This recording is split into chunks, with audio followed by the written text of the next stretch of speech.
Apocalipse, capítulo 1.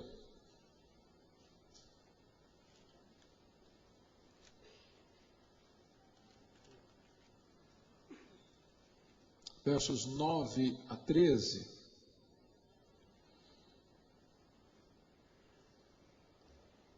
Eu, João, irmão vosso e companheiro na tribulação, no reino e na perseverança, em Jesus achei-me na ilha chamada Pátimos, por causa da palavra de Deus e do testemunho de Jesus. Achei-me em espírito no dia do Senhor, e ouvi por detrás de mim grande voz como de trombeta, dizendo: o que vês escreve em livro e manda às 7 igrejas: Éfeso, Esmirna, Pérgamo, Tiatira, Sardes, Filadélfia e Laodiceia. Voltei-me para ver quem falava comigo, e voltado vi 7 candeeiros de ouro, e no meio dos candeeiros um semelhante a filho de homem, com vestes talares e cingido à altura do peito, com uma cinta de ouro. Capítulo 2, verso 1. Ao anjo da igreja em Éfeso escreve: estas coisas diz aquele que conserva na mão direita as 7 estrelas, e que anda no meio dos 7 candeeiros de ouro. Verso 8. Ao anjo da igreja em Esmirna escreve: estas coisas diz o primeiro e o último, que esteve morto e tornou a viver. Verso 12. Ao anjo da igreja em Pérgamo escreve: estas coisas diz aquele que tem a espada afiada de 2 gumes. Verso 18. Ao anjo da igreja em Tiatira escreve: estas coisas diz o Filho de Deus, que tem os olhos como chama de fogo e os pés semelhante ao bronze polido. 3, verso 1. Ao anjo da igreja em Sardes escreve: estas coisas diz aquele que tem os 7 Espíritos de Deus e as 7 estrelas. Conheço as tuas obras, que tens nome de que vives e estás morto. Verso 7. Ao anjo da igreja em Filadélfia escreve: estas coisas diz o santo, o verdadeiro, aquele que tem a chave de Davi, que abre e ninguém fechará, e que fecha e ninguém abrirá. Verso 14. Ao anjo da igreja em Laodiceia escreve: estas coisas diz o Amém, a testemunha fiel e verdadeira, o princípio da criação de Deus. Capítulo 4. Depois destas coisas, olhei e eis não somente uma porta aberta no céu, como também a primeira voz que ouvi, como de trombeta, ao falar comigo, dizendo: sobe para aqui, e te mostrarei o que deve acontecer depois destas coisas. Imediatamente me achei em espírito, e eis armado no céu um trono, e no trono alguém sentado. E esse que se achava sentado é semelhante no aspecto à pedra de jaspe e de sardônio. Ao redor do trono há um arco-íris semelhante no aspecto à esmeralda. Ao redor do trono há também 24 tronos, e assentados neles 24 anciãos, vestidos de branco, em cujas cabeças estão coroas de ouro. Do trono saem relâmpagos, vozes e trovões, e diante do trono ardem 7 tochas de fogo, que são os 7 Espíritos de Deus. Há diante do trono um como que mar de vidro, semelhante ao cristal, e também no meio do trono e à volta do trono 4 seres viventes, cheios de olhos por diante e por trás. O primeiro ser vivente é semelhante ao leão, o segundo semelhante a novilho, o terceiro tem rosto como de homem, o quarto ser vivente é semelhante à águia quando está voando. E os 4 seres viventes, tendo cada um deles respectivamente 6 asas, estão cheios de olhos ao redor e por dentro, não tem descanso, nem de dia, nem de noite, proclamando: Santo, Santo, Santo é o Senhor Deus, o Todo-Poderoso, aquele que era e que é e que há de vir. Quando esses seres viventes derem glória, honra e ação de graças ao que se encontra sentado no trono, ao que vive pelos séculos dos séculos, Os 24 anciãos prostrar-se-ão diante daquele que se encontra sentado no trono, adorarão o que vive pelos séculos dos séculos e depositarão as suas coroas diante do trono, proclamando: Tu és digno, Senhor e Deus nosso, de receber a glória, a honra e o poder, porque todas as coisas tu criaste, sim, por causa da tua vontade vieram existir e foram criadas. Vi na mão direita daquele que estava sentado no trono um livro escrito por dentro e por fora, de todo selado com 7 selos. Vi também um anjo forte que proclamava em grande voz: Quem é digno de abrir o livro e de lhe desatar os selos? Ora, nem no céu, nem sobre a terra, nem debaixo da terra, ninguém podia abrir o livro, nem mesmo olhar para ele. E eu chorava muito, porque ninguém foi achado digno de abrir o livro, nem mesmo de olhar para ele. Todavia, um dos anciãos me disse: Não chores. Eis que o leão da tribo de Judá, raiz de Davi, venceu para abrir o livro e os seus 7 selos. Então vi no meio do trono e dos 4 seres viventes, e entre os anciãos de pé, um cordeiro como tendo sido morto. Ele tinha 7 chifres, bem como 7 olhos, que são 7 Espíritos de Deus enviados por toda a terra. Veio, pois, e tomou o livro da mão direita daquele que estava sentado no trono. E quando tomou o livro, os 4 seres viventes e os 24 anciãos prostraram-se diante do cordeiro, tendo cada um deles uma harpa e taças de ouro cheias de incenso, que são as orações dos santos. E entoavam um novo cântico, dizendo: Digno és de tomar o livro e de abrir-lhe os selos, porque foste morto e com o teu sangue compraste para Deus os que procedem de toda tribo, língua, povo e nação. E para o nosso Deus os constituíste reino e sacerdotes, e reinarão sobre a terra. Vi e ouvi uma voz de muitos anjos ao redor do trono, dos seres viventes e dos anciãos, cujo número era de milhões e de milhares, proclamando em grande voz: Digno é o cordeiro que foi morto de receber o poder, e riqueza, e sabedoria, e força, e honra, e glória, e louvor. Então ouvi que toda criatura que há no céu e sobre a terra, debaixo da terra e sobre o mar, e tudo que neles há, estava dizendo: Aquele que está sentado no trono e ao Cordeiro, seja o louvor, e a honra, e a glória, e o domínio pelos séculos dos séculos. E os 4 seres viventes respondiam: Amém. Também os anciãos prostraram-se e adoraram. Aleluia. Amém.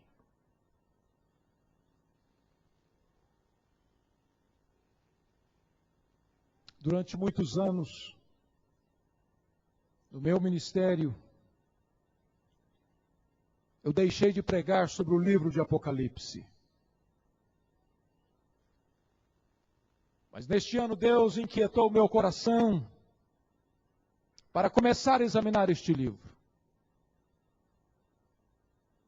E 2 razões se erguem para colocar-se como barreira ou impedimento para que preguemos sobre este livro. A primeira barreira é que para muitas pessoas o livro de Apocalipse é um livro enigmático, selado, fechado, impossível de ser compreendido. Mas, na verdade, Apocalipse significa exatamente o contrário disso. Apocalipse é revelação de Jesus Cristo. É quando Deus vem e levanta a ponta do véu e revela para nós a glória de Cristo, a sua vitória e a vitória da igreja. A segunda razão por que as pessoas evitam estudar o livro de Apocalipse é porque esta palavra ganhou uma conotação nos dias de hoje. Apocalipse hoje tem o sentido de tragédia. Quando acontece uma catástrofe, os noticiários notificam Hoje aconteceu um fato apocalíptico, dando a impressão de algo trágico, que parece que está fora de controle. Mas na verdade Apocalipse não é tragédia. Apocalipse é a história da humanidade, é a história da sua vida, é a história da igreja nas mãos do nosso soberano Deus. E Deus conduzindo com segurança a história da humanidade, conduzindo-a para um fim glorioso da vitória de Cristo e do Cordeiro. O livro de Apocalipse revela, como nenhum outro da Bíblia, a soberania de Deus. A igreja precisa estudar este livro, porque este livro aponta como nenhum outro a grandeza de Deus, o plano majestoso e vitorioso de Deus, a soberania de Deus. E quando você olha para este livro, você percebe que Deus está no trono. Este livro é o livro do trono. A palavra trono aparece no Novo Testamento 67 vezes. 47 vezes trono se encontra no livro de Apocalipse. Apocalipse revela Deus no controle da história, no controle da igreja, no controle da sua vida. O nosso Deus está no trono. E João precisa entender isso. Porque quando ele começa a olhar as coisas que devem acontecer, ele começa a olhar o desatar dos 7 selos, e uma perseguição brutal, sangrenta, virulenta, começa a vir sobre a igreja. É a morte, é a guerra, é a doença, é o inferno que se levanta para atacar a igreja, é o mundo que conspira contra a igreja. E a igreja passando pelo vale da dor, da perseguição e do martírio. Mas antes de João perceber o drama da história, ele precisa notar que Deus está no trono. Logo depois, vem as 7 trombetas. E agora não é mais a perseguição do mundo contra a igreja. Agora é o juízo de Deus sobre o mundo em resposta às orações da igreja. Mas nas 7 trombetas, a ira de Deus está misturada com a misericórdia. A ira de Deus ainda é com o propósito de chamar o homem pecador ao arrependimento. Mas diz a Bíblia que estes homens não se voltam para Deus, se chafurdam no seu pecado. E logo em seguida você vai ver nos capítulos 12, 13 e 14, o soerguimento do quinteto do mal. O dragão que ataca a igreja. A besta que surge do mar, que é a figura do anticristo, que vai lutar contra os santos e prevalecer contra eles e matá-los. Mas esses santos, morrendo, vencerão o anticristo, porque preferirão a morte à apostasia. Você encontra o levantamento da besta que surge da terra, o falso profeta, que se mancomuna com o anticristo para atacar a igreja. Você vê o levantamento da grande meretriz, a grande Babilônia, a religião prostituída, que vai se mancomunar com essas forças do mal para perseguir a igreja. E você vai ver, em quinto lugar, os ímpios selados pela besta, que vão também perseguir a igreja. Mas logo depois, nos capítulos 15 e 16, é o derramamento das taças da ira de Deus, os flagelos de Deus, só com um detalhe. Agora não é mais a ira misturada com a misericórdia. Agora é a ira completa de Deus. É a cólera consumada de Deus. E Deus visita o mundo ímpio com a sua ira para destruir todos os inimigos de Deus. E logo em seguida, nos capítulos 17, 18 e 19, os inimigos de Deus começam a cair. Cai a grande Babilônia, cai o anticristo, cai o falso profeta, caem os ímpios, e logo em seguida você vai ver que Satanás também vai ser lançado no lago do fogo, a morte, a última inimiga, vai ser também lançado no lago do fogo, e então Deus estabelecerá o seu reino eterno, e haverá novos céus e nova terra, onde habita a justiça.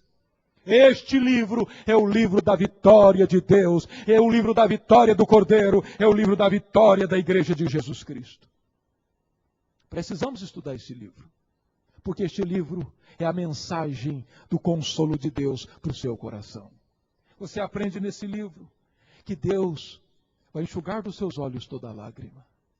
Você aprende neste livro que se você vier a morrer, ainda que como mártir, preciosa é aos olhos do Senhor a sua morte. Você vai aprender neste livro que o seu Deus não está à deriva, e nem a história está à deriva, mas o seu Deus está no trono. O Cordeiro está com o livro da sua vida e da história nas suas mãos. Ele tem domínio e controle sobre todas as coisas. Então eu quero chamar a sua atenção para algumas mensagens desse livro. Primeiro, o livro de Apocalipse revela para você e para mim que Deus é capaz de transformar as nossas tragédias em triunfo. Eu não sei as lutas, as batalhas, as tensões, os dramas e os conflitos que estão no seu coração. Eu não sei o drama que você vive lá dentro do seu lar. Eu não sei quais são os temores que conspiram contra a sua alma na sua caminhada. Mas hoje eu quero lhe proclamar em nome de Jesus que o Deus a quem você serve transforma tragédias em triunfo. Você pode notar isso no capítulo 1. Depois que a igreja cristã começa a ser perseguida desde Nero, que pôs fogo em Roma, que culpa os cristãos, que leva estes crentes para serem incendiados vivos, que os colocam para serem devorados pelos animais. Agora diz a Bíblia que se levanta um segundo Nero, Domiciano, que persegue a igreja sanguinariamente, brutalmente. E diz a Bíblia que leva o apóstolo João, exilado, para a ilha de Pátimos, para trabalhos forçados, isolando da sua família, da sua igreja, do seu povo. E o que vai acontecer? Diz a Bíblia que João no exílio é impedido por Roma de ver o seu povo, de estar perto do seu povo. Mas Domiciano e Roma não podem impedir que João veja o céu aberto e veja Deus no trono. O mundo pode afastar você da sua família, dos seus amigos, da sua cidade, da sua igreja, do seu país, mas o mundo, o inferno, o demônio, os seus agentes jamais podem afastar você do trono de Deus. Deus está no trono e ninguém pode impedir você de estar na presença do Deus vivo. Aquilo que foi feito para tentar sufocar a igreja, Deus transformou em bênção. João, na ilha de Pátimos, vê o céu aberto e recebe a revelação das coisas que haveriam de acontecer. Quando você é perseguido, Deus transforma isso em bênção. Nós estivemos na Coreia, conforme o pastor Jeremias disse ontem. E uma das coisas que mais marcou a minha vida foi visitar o Museu dos Mártires. Aquele país, se você precisa e quer conhecer essa história, não deixe de ler o Pentecoste coreano. Por favor, compre esse livro e leia esse livro. Começou a evangelização naquele país com um campo regado e adubado pelo sangue dos mártires. Os primeiros missionários não chegaram, foram mortos à paulada no porão do navio. Logo que o evangelho chegou, o Japão dominou a Coreia. E agora os crentes são proibidos de manifestar a sua fé em Jesus Cristo. E eles são torturados com ferpas de bambu debaixo da unha. A cabeça amarrada num animal, as pernas no outro animal, e se enxota esses animais em direções opostas para que eles sejam arrebentados ao meio. Os pastores são degolados. Os crentes são colocados no templo e se ateia fogo no templo para que eles morram carbonizados. E uma coisa marcante que vimos é que a história desses mártires, eles não puderam ver, mas a sua descendência viu o poder de Deus de maneira extraordinária na Coreia. E a igreja presbiteriana, que chegou lá 18 anos depois que chegou no Brasil, eles são hoje 10 milhões de membros. Numericamente 20 vezes maiores do que a igreja presbiteriana do Brasil, que chegou aqui em 1859. E quando nós fomos ouvir, os pastores nos informaram que a principal razão para a explosão do avivamento naquele país foi que Deus honrou o sangue dos mártires.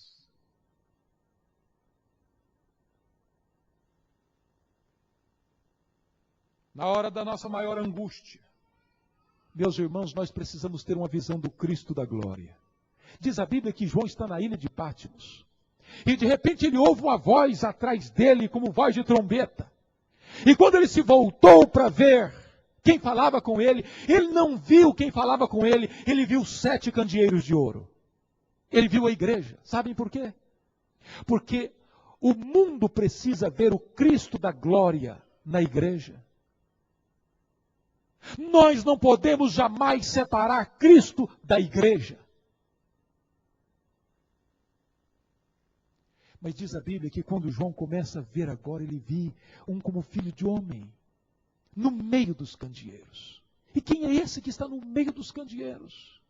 Não é mais o Cristo da estrebaria. Não é mais o Cristo da manjedoura. Não é mais o Cristo que se agonizou em sangue no Getsêmani. Não é mais o Cristo surrado, espancado, dilacerado no pretório de Pilatos. Não é mais o Cristo de sangue da cruz. Quando João olha, ele vê o noivo da igreja, ele vê o Cristo da glória. Ele vê que agora a sua cabeça não está mais sangrando com a coroa de espinho. Ele vê cabelos brancos como a neve. Ele olha e os seus olhos não estão mais inchados, encharcados de sangue, mas são como tochas de fogo. Seus pés não estão mais cravados pelos cravos, mas são como bronze polido. A sua voz não está mais machucada pela sede, mas é como voz de muitas águas. Ele olha para o noivo da igreja e vê a beleza dele, a glória dele, o esplendor dele. O seu rosto não está mais ferido, cuspido, machucado, sangrando. É belo, brilhante como o sol no firmamento. E diz a Bíblia que quando João olha para este noivo da igreja, para o Cristo da glória, aquele que esteve morto, mas está vivo, ele não teve outra reação a não ser cair como morto aos seus pés. A igreja precisa ter uma visão da glória do seu noivo, da grandeza do seu Deus, da beleza do noivo da igreja. Nos tempos de angústias, nós precisamos ter esta visão sublime, que o nosso Senhor é belo, é formoso, é glorioso, é majestoso. Mas na hora das nossas crises, queridos, na hora das nossas fraquezas, nós precisamos mais. Nós precisamos ter a visão do Cristo no meio da igreja. Talvez um dos maiores problemas que nós enfrentamos como igreja de Deus é não termos a percepção da presença manifesta de Cristo no meio da igreja. Eu quero lhes dizer que presença manifesta não é a mesma coisa que onipresença.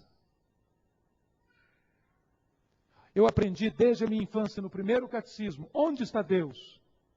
Deus está em toda parte. Deus está em toda parte. Mas Deus não está em toda parte com a sua presença manifesta e gloriosa. Quantas vezes nós entramos no santuário de Deus para adorar? E nós cantamos, e nós oramos, e nós pregamos, e nós ouvimos, mas não vemos o Cristo da glória com os olhos da fé. Não temos uma contemplação da beleza do nosso Redentor.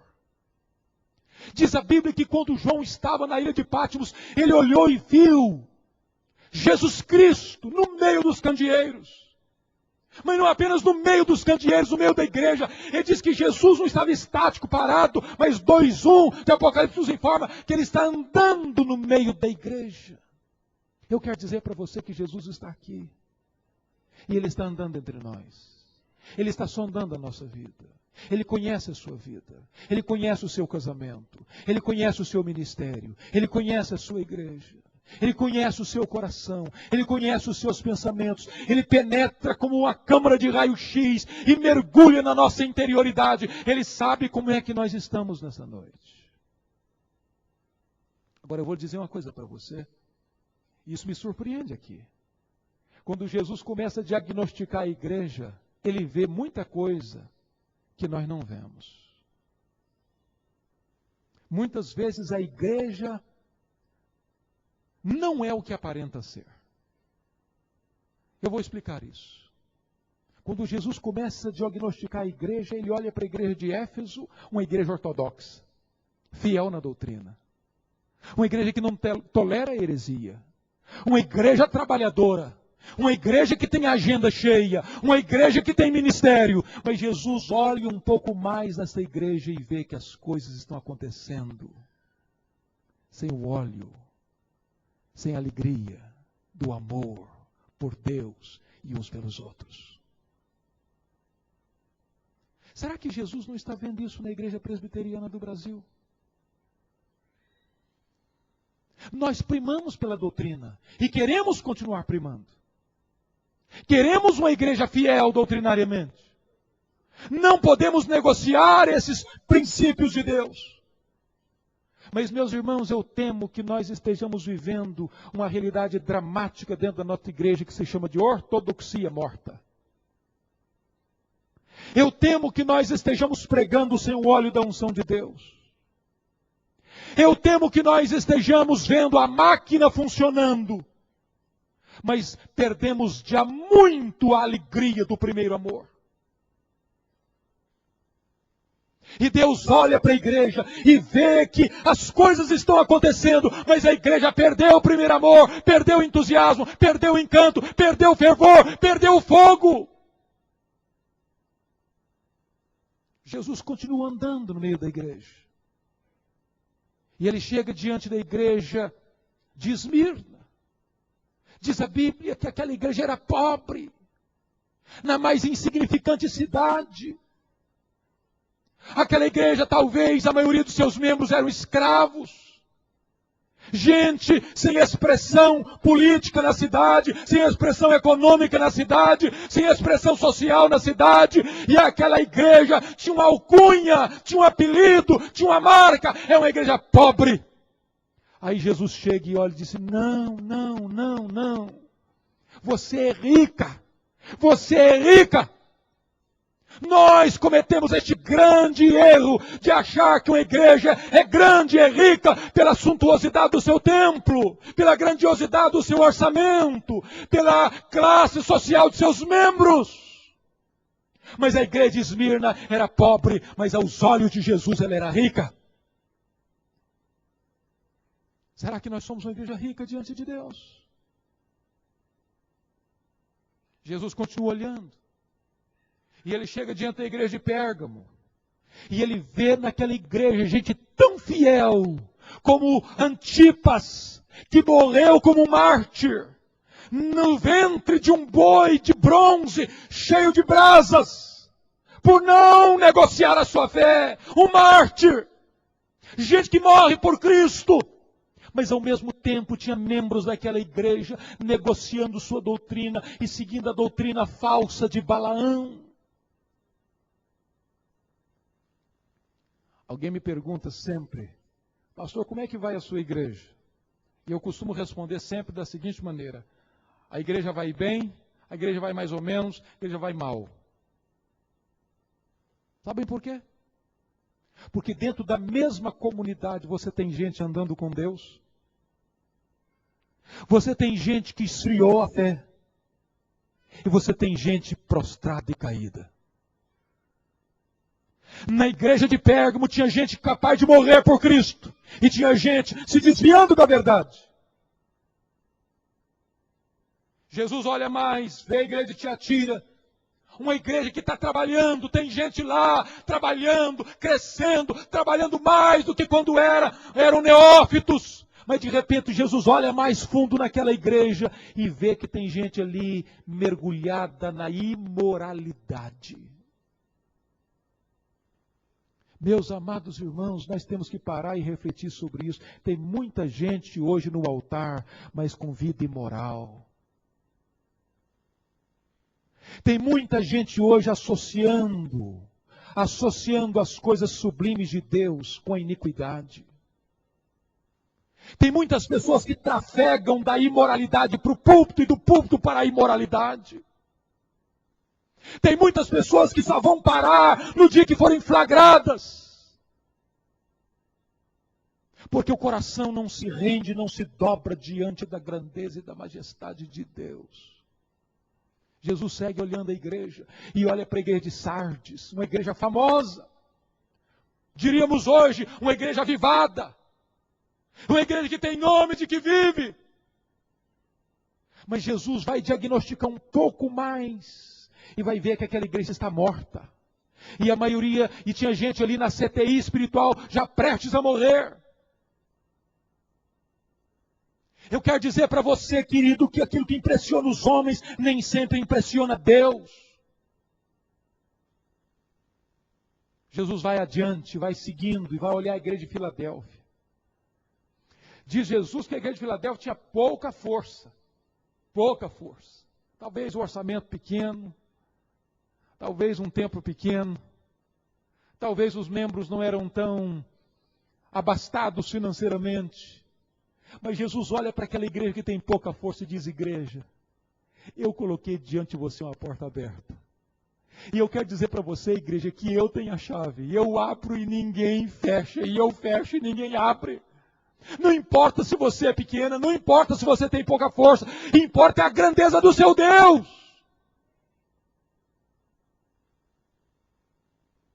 Jesus olha para outra igreja, a igreja de Laodiceia.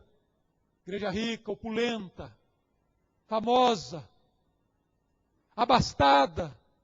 E Jesus olha para ela e tem uma outra opinião, um outro diagnóstico. Você é pobre, você é miserável, você está nua, você precisa de tudo na sua vida.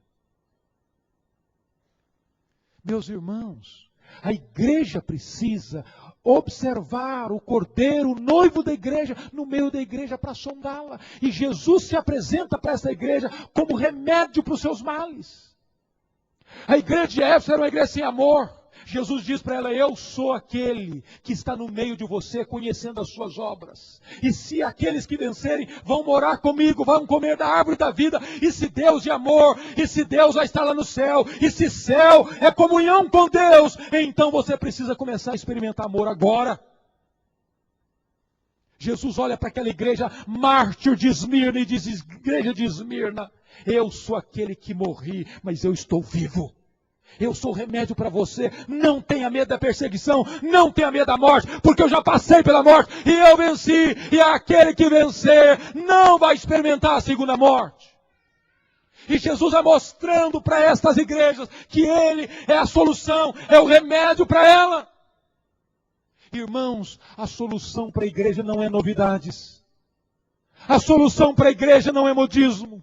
A solução para a igreja não é heterodoxia. A solução para a igreja é Jesus. O remédio para a doença da igreja é Jesus.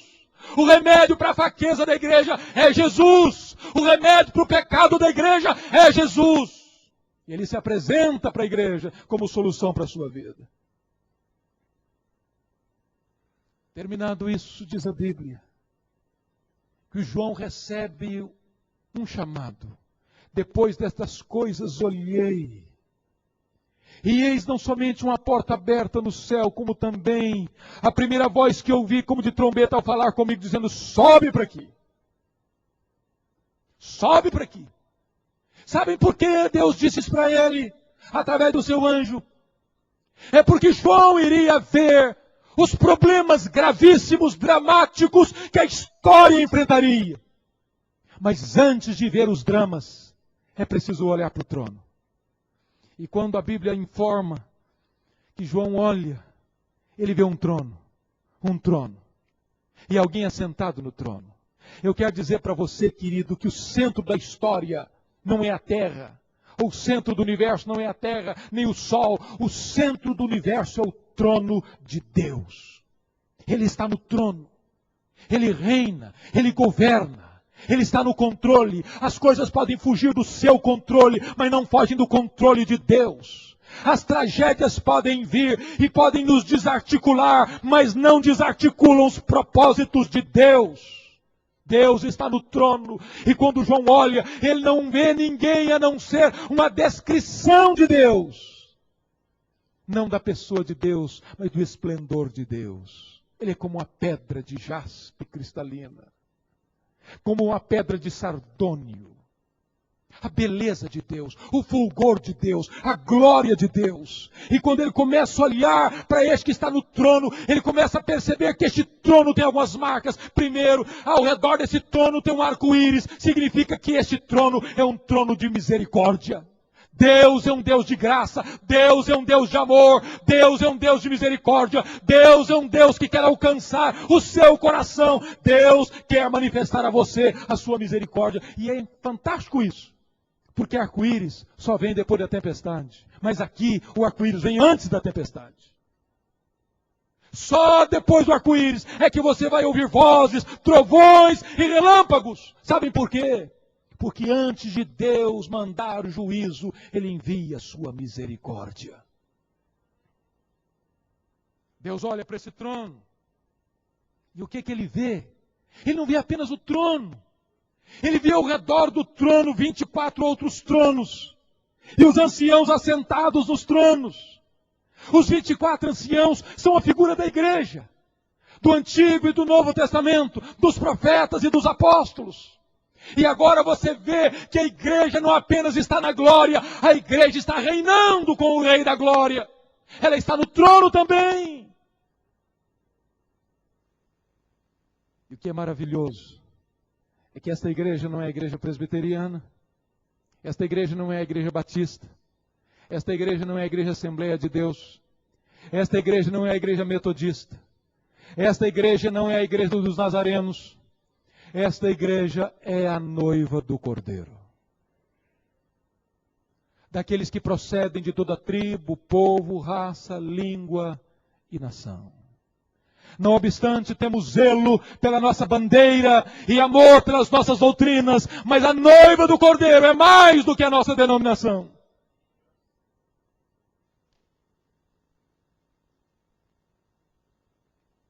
Você conhece aquele famoso sonho de João Wesley? João Wesley sonhou. E ele sonhou que foi ao inferno. E ele ficou horrorizado com aquilo que viu lá no inferno. E ele então perguntou: vem cá, tem crente aí no inferno? Disseram para ele: está cheio de crente aqui. Eu vou parafrasear. Tem presbiteriana no inferno? Está lotado de presbiteriano. Tem batista no inferno? Está cheio. Tem metodista aí? Muitos. E foi falando e falando e falando o nome das igrejas, das denominações, das seitas, e tinha de tudo lá. Ele ficou muito chocado, perplexo, e no sonho ele foi ao céu. E então ele perguntou: vem cá, tem presbiteriano aí no céu? Tem não. Tem batista aí no céu? Tem também não. Tem Assembleia de Deus? Não tinha Assembleia de Deus na época, né? Tem Assembleia de Deus aí no céu? Também não tem. Mas o que é que tem aí então? Aqui só tem aqueles que foram lavados e remidos pelo sangue do Cordeiro. Não importa onde, foi lavado e remido no sangue do Cordeiro, é noiva do Cordeiro. É a igreja que vai estar nos tronos reinando com o Senhor Jesus Cristo. Mas diz a Bíblia que também João vê os 4 seres viventes ao redor do trono. Quem são esses 4 seres viventes? Alguns pensam que são os 4 evangelhos. Porque, na verdade, as figuras aqui do verso 7, pode notar, o leão é um símbolo de rei. E o livro de Mateus aponta Jesus como o rei dos reis. O novilho é um animal que é símbolo de serviço. E Marcos aponta Jesus como o servo. O terceiro tem rosto de homem. E o livro de Lucas, o Evangelho de Lucas, apresenta Jesus como homem perfeito. O 4º animal, 4º ser vivente é como a águia. E a águia é um símbolo das alturas excelsas. Símbolo do próprio Filho de Deus, registrado no 4º Evangelho, o Evangelho de João. Outros entendem que esses 4 seres viventes é um símbolo da própria natureza, porque esses 4 animais aqui são expoentes dentro das suas categorias. O leão é o rei dos animais selváticos. O boi, o novilho é o rei dos animais domésticos. A águia é a rainha do espaço dos voláteis. E o homem, o rei da criação de Deus, da criação moral.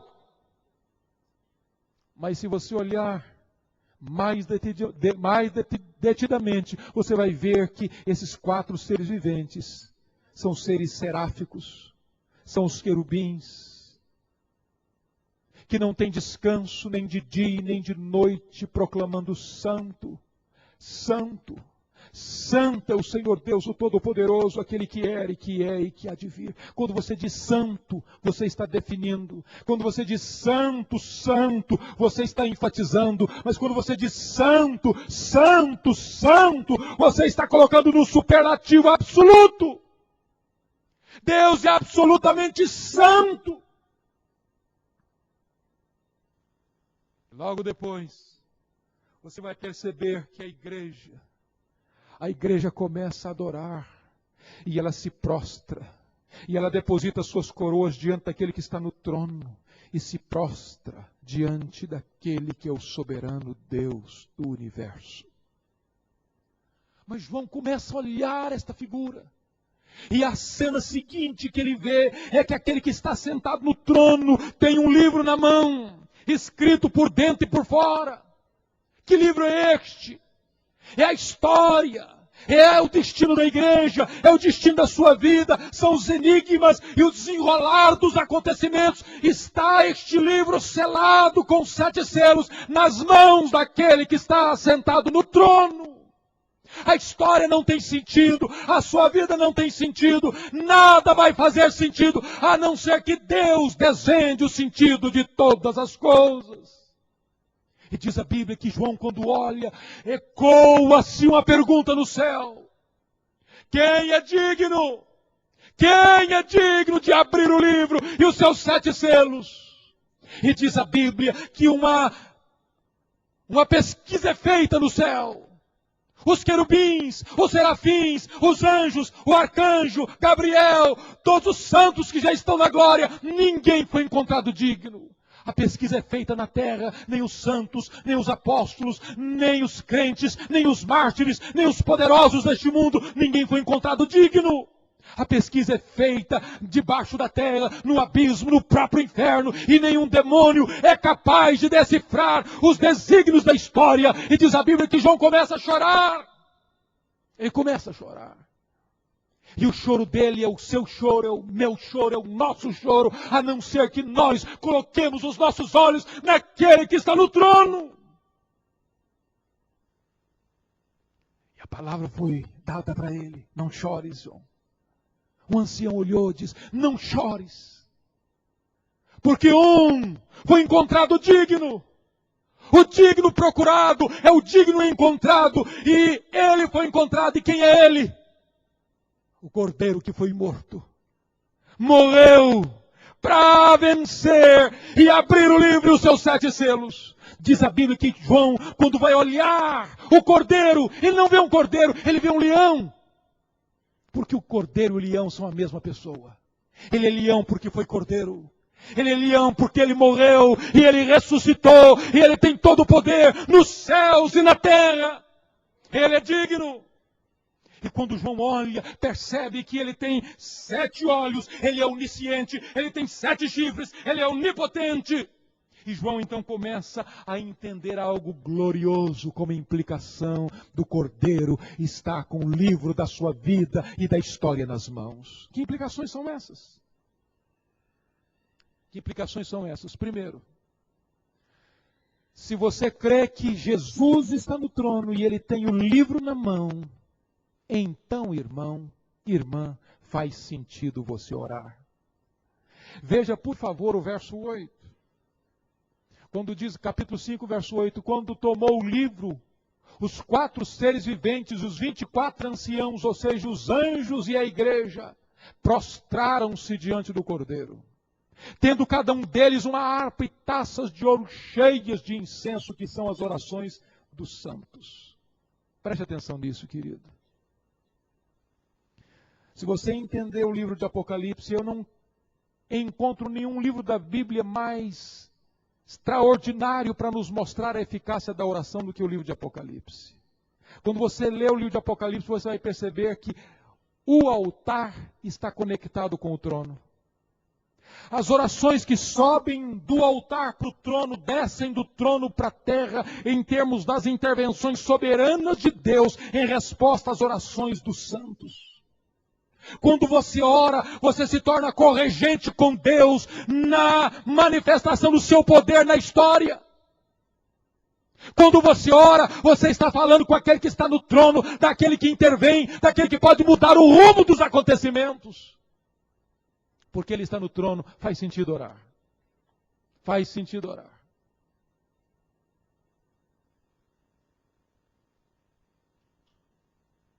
Porque ele está no trono, tem outra implicação. Faz sentido evangelizar.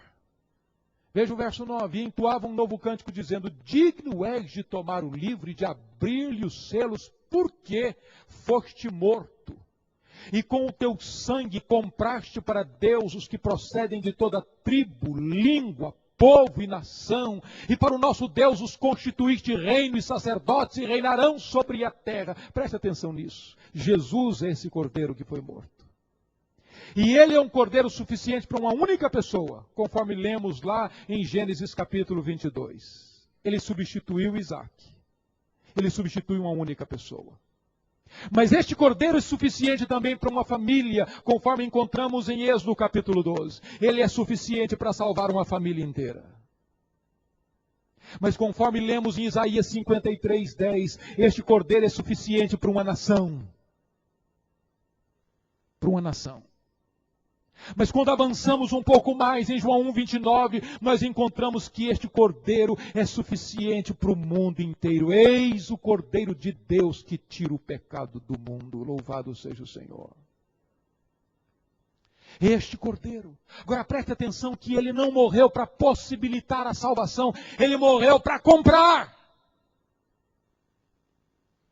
Conforme ouvimos de uma maneira brilhante nesta manhã, uma palavra sobre a eleição divina, soberana, que nos leva e nos encoraja a evangelizar, temos que fazê-lo, porque Jesus morreu para comprar e comprou com o seu sangue aqueles que procedem de toda tribo, povo, língua e nação. Ele comprou grupos étnicos, toda tribo, grupos linguísticos, toda língua, grupos políticos, todo povo, grupos sociais, toda nação. Ele comprou. É por isso que a igreja precisa evangelizar, a igreja precisa proclamar, a igreja precisa anunciar com entusiasmo, com garantia de vitória, porque Cristo já morreu e ele pagou com o seu sangue aqueles que ele comprou para Deus, os eleitos de Deus, aqueles que o Pai lhe deu como presente, Ele comprou com o seu sangue, e por isso a igreja precisa evangelizar e falar esta boa nova para aqueles que foram escolhidos e comprados pelo Cordeiro de Deus.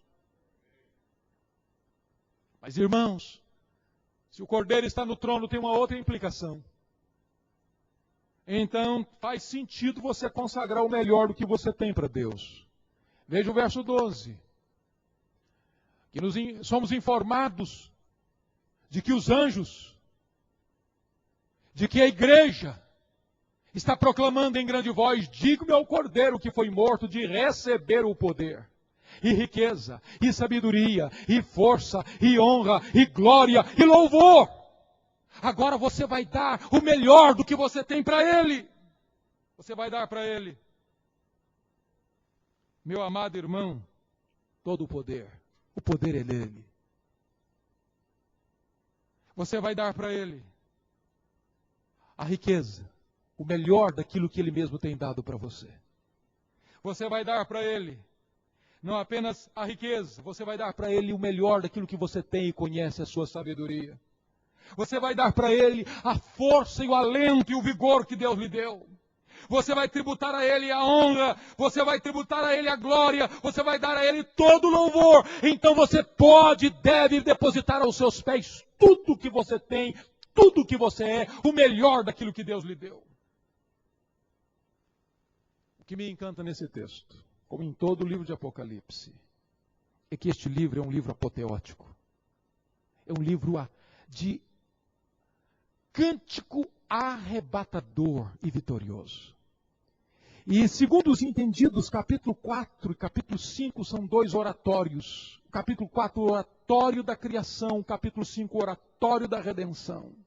No capítulo 4 é o Pai Criador que está no trono. No capítulo 5 é o Cordeiro que foi morto que está no trono com o livro da história em suas mãos.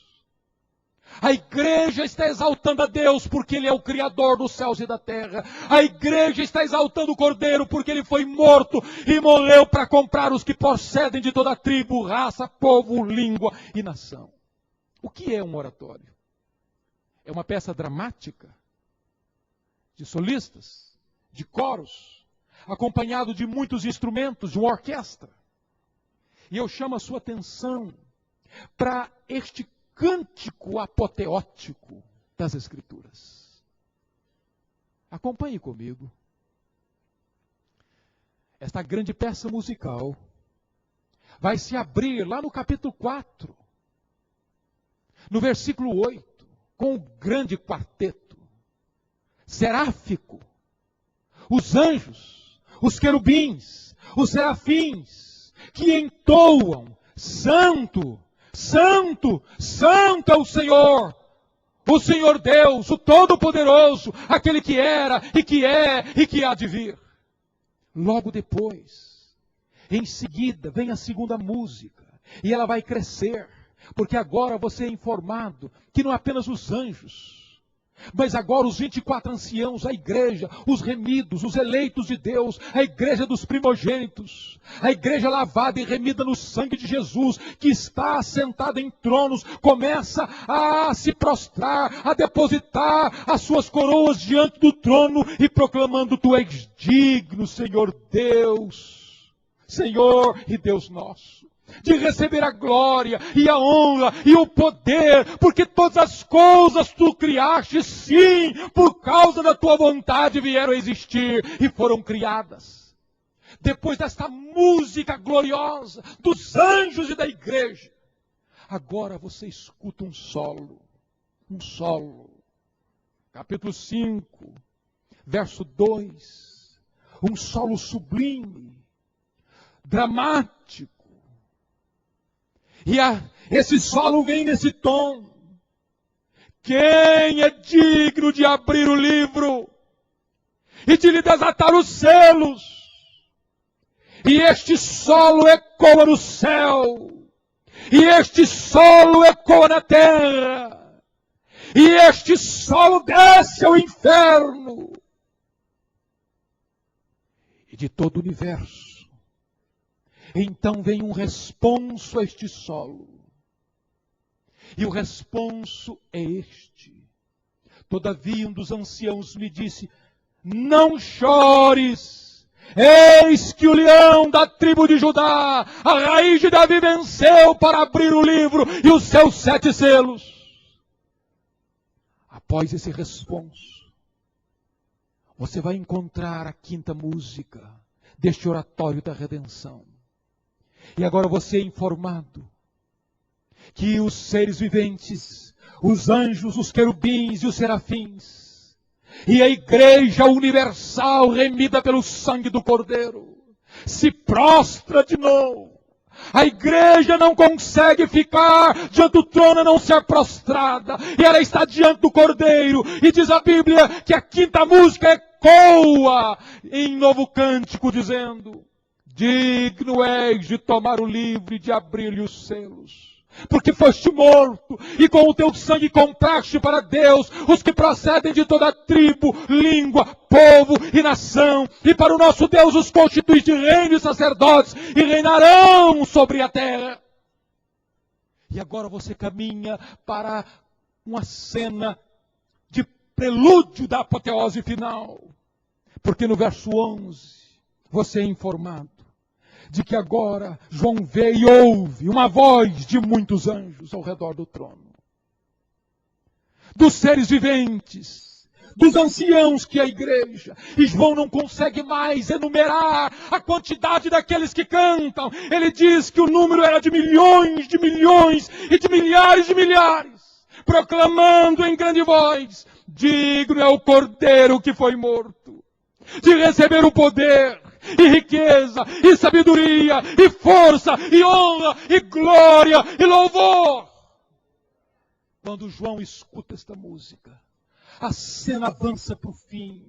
E a cena final é de uma beleza indescritível, é de uma glória majestática tão grande que João não consegue descrevê-la, porque ele agora diz que ele olha e vê toda a criatura que há no céu, toda a criatura que há na terra, toda a criatura que há no mar, toda a criatura que há debaixo da terra, todo o universo, todas as galáxias, todos os planetas, todos os seres, tudo que há no universo, levanta a voz e ergue a sua voz e canta: aquele que está sentado no trono e ao Cordeiro, seja o louvor e a honra e a glória e o domínio pelos séculos dos séculos. E quando João escuta esta música universal, diz a Bíblia que ecoa no universo: amém, amém. E a igreja do Senhor Jesus Cristo da glória se prostra e adora. E adora. Antes de nós enfrentarmos as crises pela frente, nós temos que ter uma visão do Cristo da glória.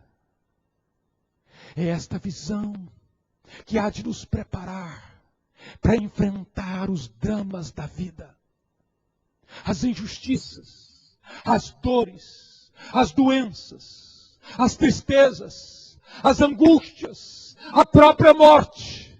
Mas esta igreja é a igreja vitoriosa e vencedora. Você é mais do que um vencedor em Cristo Jesus. Que Deus nos ajude a olhar para cima, a olhar para Deus, a olhar para aquele que é santo, santo, santo, santo. Aquele que reina para sempre. Aleluia. Amém. Curva a sua fronte, por favor.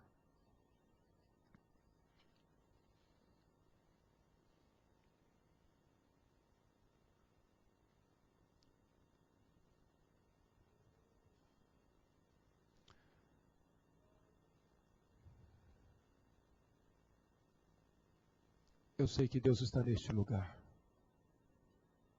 O Deus da glória. O noivo da igreja, com toda a sua beleza e fulgor. Ele está passeando no meio dos candeeiros. Ele está sondando o nosso coração. Talvez a gente aqui com o coração frio, já perdeu o primeiro amor como a igreja de Éfeso. E Deus quer restaurar o seu coração nesta noite, aquecer a sua alma. Talvez a gente aqui com complexo de inferioridade, se sentindo pobre, desamparado. Mas Jesus olha para você e diz: meu filho, minha filha, você é rico, você é rica.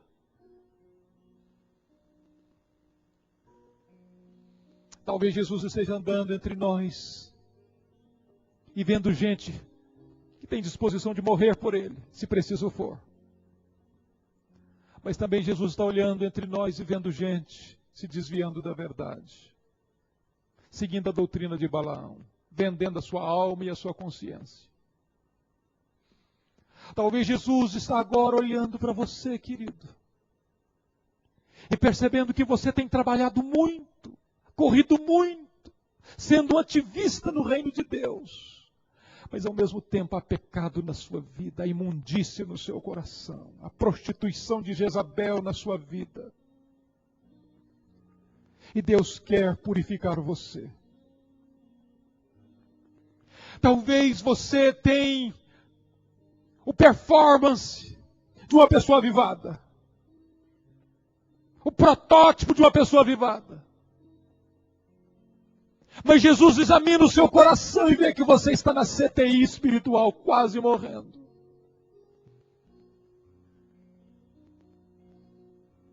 Talvez você esteja aqui e você tem pouca força. Você não tem tanto conhecimento, tanta influência. Talvez você ache que não consegue fazer nada na obra de Deus de relevante. Mas Jesus se aparece e apresenta a você agora e diz: meu filho, eu coloquei diante de você uma porta aberta. E eu tenho a chave. E quando eu fecho, ninguém abre, mas quando eu abro, ninguém pode fechar. Eu vou usar a sua vida para a glória do meu nome. Talvez tenha alguém aqui satisfeito consigo mesmo, como a igreja de Laodiceia, vivendo um marasmo. E Jesus se apresenta para você, meu amado, para dizer o seguinte: eu te aconselho que você compre de mim ouro, colírio e vestes. Eu te aconselho que você reexamine a sua vida. Deus quer levantar os nossos olhos, colocá-los no trono. O nosso Deus reina. Ele é soberano. Os anjos o adoram, a igreja se prostra. O livro da sua vida, o livro da sua história, o livro da história da humanidade está nas mãos de Jesus. Talvez você está angustiado porque seus sonhos foram frustrados, seus projetos viraram água. Quem sabe você está angustiado porque você está sendo maltratado, perseguido, injustiçado. Mas ainda que as coisas fujam do seu controle, não fogem do controle de Deus. João foi arrancado e jogado numa ilha solitária, mas lá ele foi tirado da presença dos seus irmãos, mas não da presença do trono. Deus pode transformar essas tragédias em bênção na sua vida. E Deus quer que agora nós nos levantemos para começar a entender que Ele é digno de toda a glória, de toda a honra, de todo o louvor. Eu quero orar com você, meu irmão, minha irmã, em nome de Jesus. Se você deseja hoje colocar a sua vida diante deste Rei da glória, do noivo da igreja, e pedir que Ele examine o seu coração e cure a sua alma e restaure a sua sorte e levante os seus olhos para vê-lo na sua beleza e na sua glória, para que você viva uma vida para o louvor do nome de Deus. Eu queria que você se levantasse e viesse aqui à frente orar comigo, em nome de Jesus. Se você almeja isso, pode vir.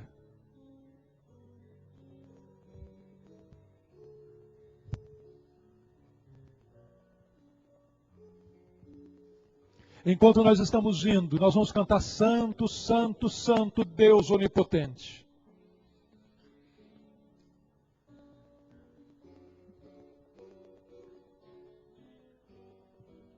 A igreja em pé, por favor. Se você desejar vir, pode vir, enquanto nós vamos cantar. Santo, Santo, Santo. É o 22, mas eu acho que sabemos de cor.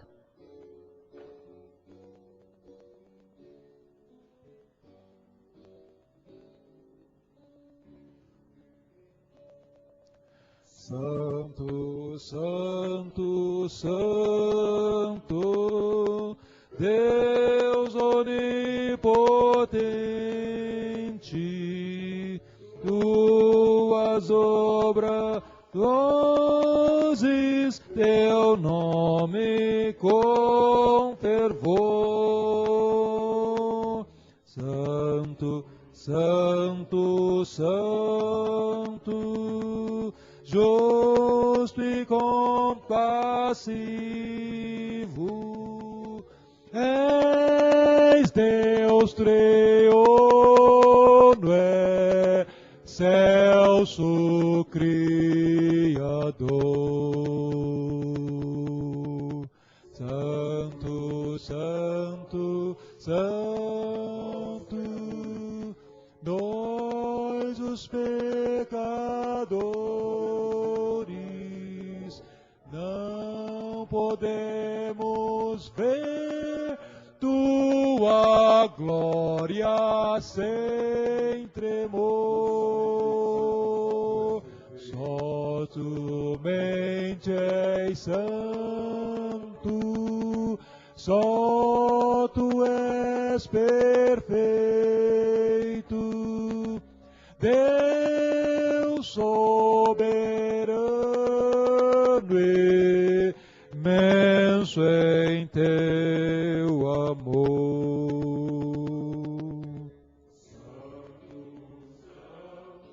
Santo, todos os remidos, juntos com os anjos, proclamam teu louvor. Antes de formar-se-o firmamente a terra, eras e sempre és, e has de ser, Senhor. Oh Deus.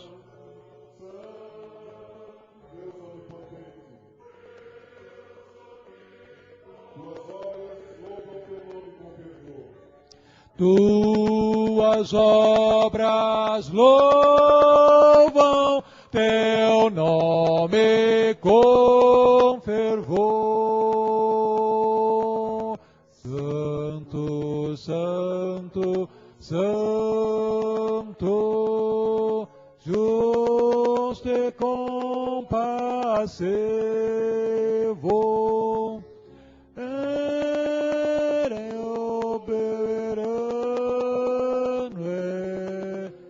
excelso Criador.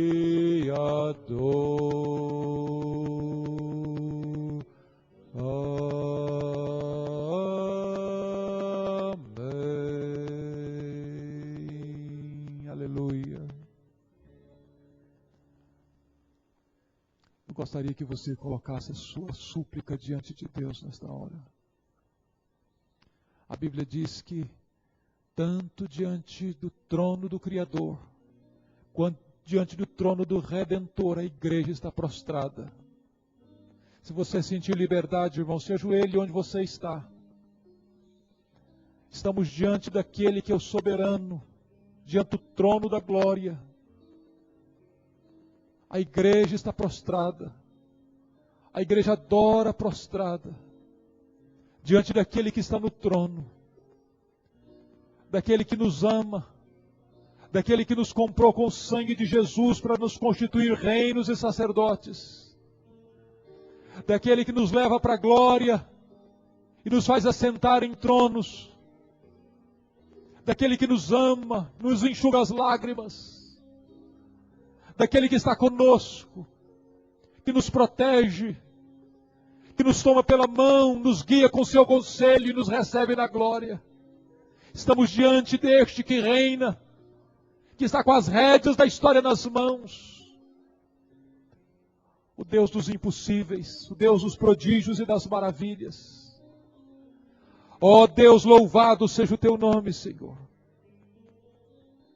Porque nesta noite, a tua igreja se prostra aos teus pés, para reconhecer que tu és o Deus soberano.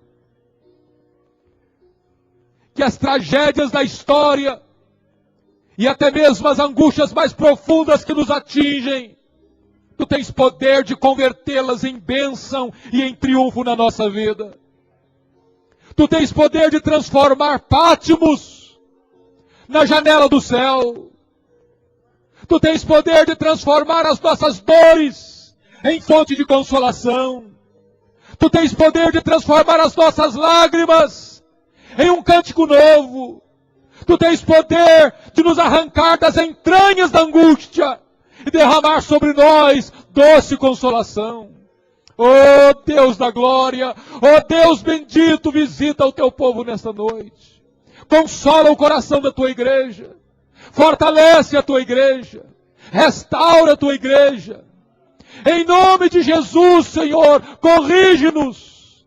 Repreende-nos segundo as tuas muitas misericórdias. Não nos deixes caminhar, Senhor, com o coração seco. Não nos deixes, meu Deus, desviarmos-nos da verdade. Não deixe que o teu povo viva vida impura, lasciva e comprometida com a imundícia. Tem misericórdia da tua igreja, Senhor. Tem misericórdia da tua igreja. Meu Deus, revitaliza aqueles que estão no CTI espiritual prestes a morrer. Compadece-te deles, Senhor. Inflama de novo o nosso coração, Senhor. Ateia fogo de novo na nossa alma, Senhor. Nós não queremos ser como a igreja de Laodiceia, uma igreja morna, uma igreja apática, uma igreja que não tem a vibração e a alegria e o entusiasmo do teu Espírito. Oh Deus amado, que nesta noite os nossos olhos sejam levantados para contemplar aquele que está no trono, aquele que merece toda a honra, toda a força, toda a sabedoria, toda a glória, todo o poder, todo o louvor. Bendito seja o teu nome. Bendito seja o teu nome, Senhor. A tua igreja precisa de ti, Senhor. Enquanto não chegamos na glória, meu Deus, enquanto não entramos pelos páramos eternos e adentramos a cidade santa, firma os nossos passos, Senhor. Ergue as nossas mãos, dá-nos firmeza para que prossigamos fiéis, proclamando este evangelho da glória, este evangelho da salvação. Diante do trono, vivamos na tua dependência. Exaltado seja o teu nome. Neste nome doce, sobre todo nome, o nome de Jesus, a razão da nossa esperança.